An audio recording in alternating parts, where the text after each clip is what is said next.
Gambo gani? Gambo gani? Hariya chile. Twende. Nende mbira ngo.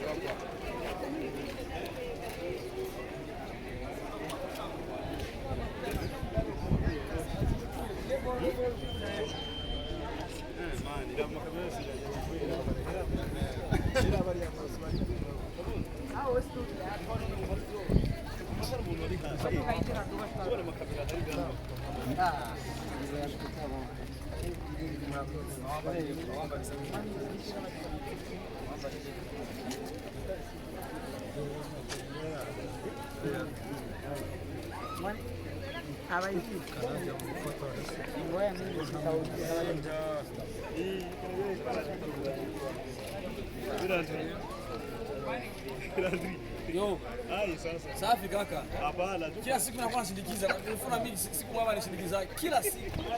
Kila siku. Chana nao na nitaingia. Hivi niko naviona hapa.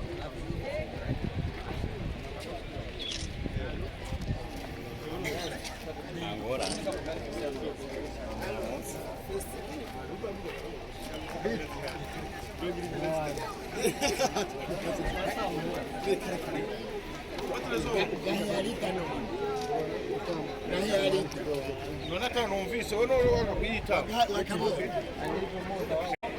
Kwa kimuli mziani ekva Zambia ariko reka tumaze gufata umwana dushobora kuyaga neza nk'abatana nibo ikibuga c'indege Merikio ndadaye ikibuga c'indege cacu ciza cyo Burundi gisa neza gitagase rero nka jera ndi promota namanga baka location ngamugani tuzota gufata security bagi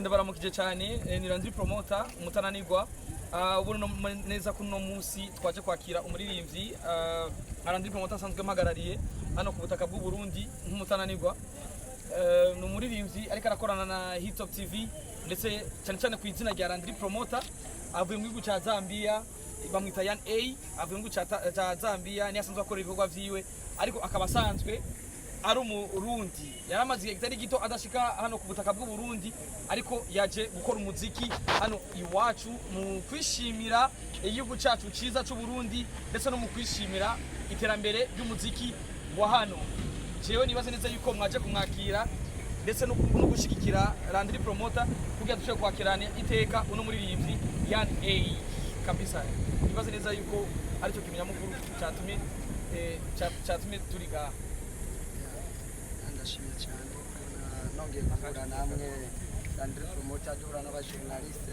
yaheze igihe kinini tutabonana ndazi ko twari dukumburanye benshi batandukanye ari nkashimira n'Imana nyine yabikoze arangije gushika amahoro urugendo n'uragoroshe imbere ya byose naza gushimira ambasaderi w'Uburundi muri Zambia yitanze na mwiza ati kugira ngo urugendo rwanje rugende neza byaramaye ingufu zo gukora cyane kubona ambasaderi avuga ati ku kazi kawe ukora ku muziki urugendo rwawe n'uhagarara n'abantu uciye mu tubazo ndibaza mwabonye ko twambaye imipira ndetse ko Wema Entertainment ubona logo y'u Burundi ariko nandi malogo atandukanye amadarapo amabendera Wema Entertainment ni lebo igiye kuza vuba igiye gukora byinshi bitandukanye azoba arimo gufasha abantu ndetse izonafasha n'abaririmbyi b'abarundi umva nakajyo keza ko guhagurukira impano z'abana b'igihugu ni umwe mu bantu basanzwe bakunda ingabano z'abana b'igihugu asanzwe aba mu gihugu cya Australia akaba ariwe manager wa label ya Wema Entertainment nanje nkaba ndayihagarariye hano iwacu mu Burundi muri Wema Entertainment rero turafise umurinze yitwa Yan A akaba ari uno mubona ngaha muri kino kibanza kano kanya rero ni umwanya mwiza wabanditse n'abamenyesha makuru kugira mushobore kugira icyo mbajije muri Yan A canke jewe ngaha ariko nibaze neza ko twokwibanda kuri Wema Entertainment byo bavyiza cyane gose murakoze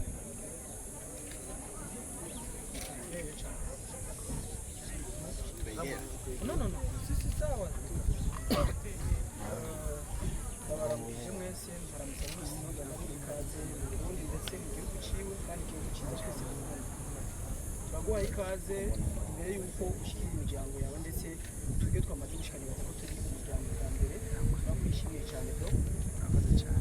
Bamwe ni mutukimenya ariko utubazo bise n'itubiri turenga. Akabazo ka mbere wisunze iki cyangwa wiyumviriye gute gukorana natwe? Wowe dufata gute udutahura gute?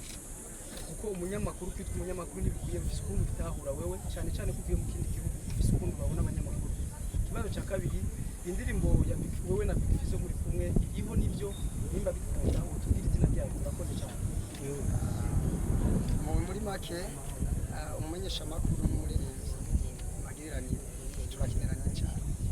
Ko twebwe abarimbi turakora ibikorwa tukitanga tugakora byiza amaramwe bikabashikira mukabishikiriza abene gihugu cyane abafana. Rero nibaza kuri jewe ikibanza ndakibashiriza kandi ndanabubaha cyane. Rero mu bandanizeho n'ibikorwa kugira ngo natwe dushike ya icereke naco indirimbo yanje na Big Fizzo binini yafise no bivuga ko ibyo management yanje iracabitunganya ngira ngo iyabona ko bikenewe tumenyesha namwe abaduhagarariye nk'abajournaliste bishikiriza abafana n'abantu bakunda umuziki n'ibindi muri rusange. Ni Vivance kuri radio televiziyo Rema. Jewe mfise utubazo tubiri twerekeye akazi kawe k'umuteka usanzwe ukora. Nebo sinza kuyibaza ko cyane kuko nibaza ko muzoronka umwanya wo kubidusigurira cyane. Hariya muri Zambia umuziki w'u Burundi uhagaze gute? Hanyuma ibwa kabiri mu Burundi no munsi uje nivyuru Murundi ariko hajya ahantu maze amezi 6 canke umwaka canke imyaka idahari ari ibintu byinshi biba byahindutse. Ndazi gukurikirana umuziki wo ngaha uzananye ingufu zingana gute kuko umuziki ni competition kugira abantu babona ati wa muhungu wacu iyo yahora yari yagiye gucuruza cyangwa kugirane aje gupambana aje guhangana n'izi impano nshasha ndetse n'iza kera ziriko zikora byiza muno mwanya. Nshaka kumenya ingufu nico wemereye abantu bariko baratukura muno mwanya. Muri rusangi jewe nta byinshi mfise noratira abantu hatari nogenda kubabwira ati kubakorera kiretse gusa kubaha ingufu gushiramo ingufu ibikorwa byiza birivugira. Ariko icyo nzi cyoco ngiye korana ingufu nyinshi cyane abafani vraiment babone ko ya impari kuko ubwa mbere byari bigoye sinabise ubufasha ariko management yanje vraiment Wema Entertainment ntabwo itari kirakora kugira ngo ibikorwa bibandanye bigenda neza. Nibaza ko ngiye gukorana ishaka mfise n'ibikorwa byinshi nagenda nkora. Ndafise indirimbo yitwa iyo uba warubizi, ndafise clip video audio indirimbo nziza cyane ngo vuba niyo social tubanze turahereze nango byinshi kandi kuko mutazovuga uko ibikorwa byacu bihagarariye. Merci beaucoup. Ni MC Ivan kuva mu kinyamakuru wa Kala TV. Mbazenda kuyikaze cyane my big brother gushika mu gihugu cyawe cyiza cy'u Burundi. Akabazo kanje naka uri umuririmbyi kandi twaje kwakira kugira ngo uko biri ko dushobore kwereka abari hirya no hino yuko hariho umuririmbyi w'umurundi yamaze kwinjira ugataga kacu ku Burundi. Ufite byinshi waduteguriye kandi ufite byinshi uje gukora harimo n'amabanga adasanzwe mu gihe ukora na LANDRY promoter cyangwa na Hit Top TV ya Wema Entertainment. Akabazo kanje naka ndatse gukurikirana neza cyane ibinyamakuru byo mu Burundi ndetse abaririmbyi b'abarundi ndetse n'abajournaliste bagiye batandukanye ibikorwa byabo.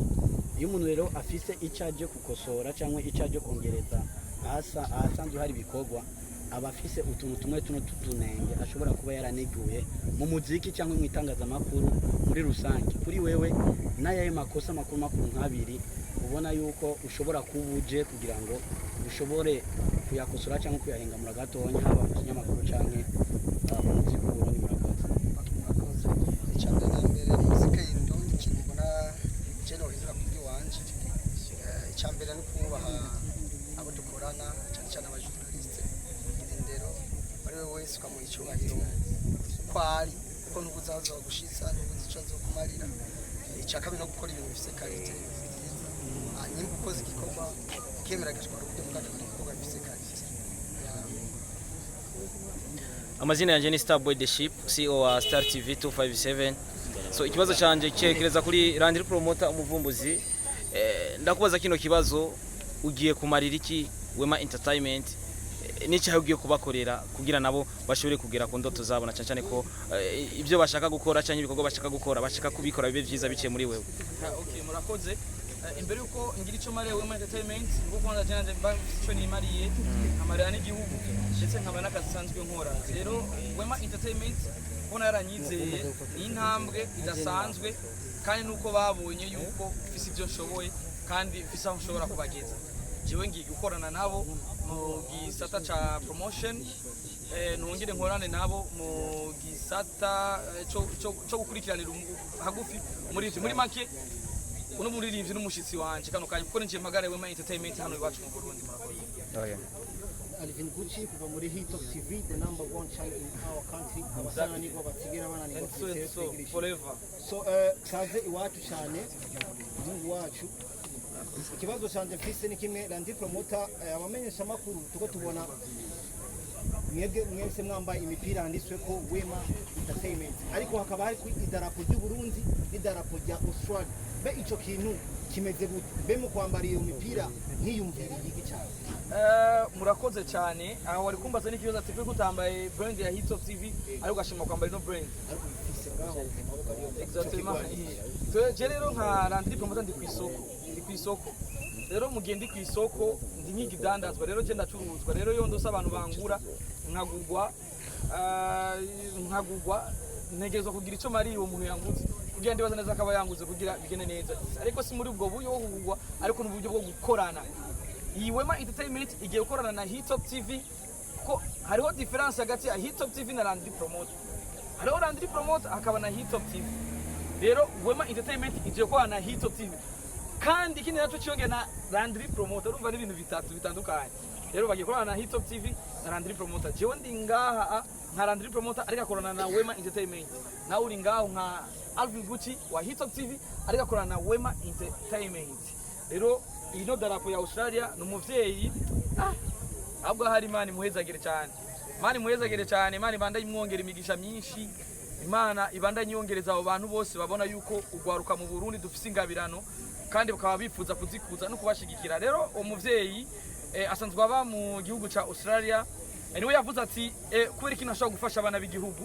ko kinashobora gushigikira abana b'i Burundi ariko mbega no bafasha no bashigikira abana b'igihugu biciye mu zenzira afise umuririmbyi Wema Entertainment ifise umuririmbyi mbega uwo muririmbyi nawe ntaba mu Burundi mbega nokorana nabande nokorana nande nokorana n'irihe zina kugira uwo muririmbyi ashobora kumenyekana ndetse na Wema Entertainment ishobora kuronka inzira zo gufasha abana b'igihugu niko kumpitamwo rero jewe Landry Promoter kandi ndizera neza ko nabandi bazoshikirwa abana b'igihugu bazoshikirwa abana b'abanyempano hari ibintu byinshi twabateguriye ama competition menshi atandukanye kuraba abagwaye rero uwo muvyeyi n'umwana mwiza vraiment asanzwe aba Australia kandi Imana imuhezagire cyane gose no musi Landry Promoter tuvuge ko afise contrat muri Wema Entertainment cyane ni gufashanya muri yamfise amasezerano okay akabazo kanyuma Landry Promoter uyu afise amasezerano afise contrat na Wema Entertainment kindi naco nobanza gushimira management yacu gatwitayo cyane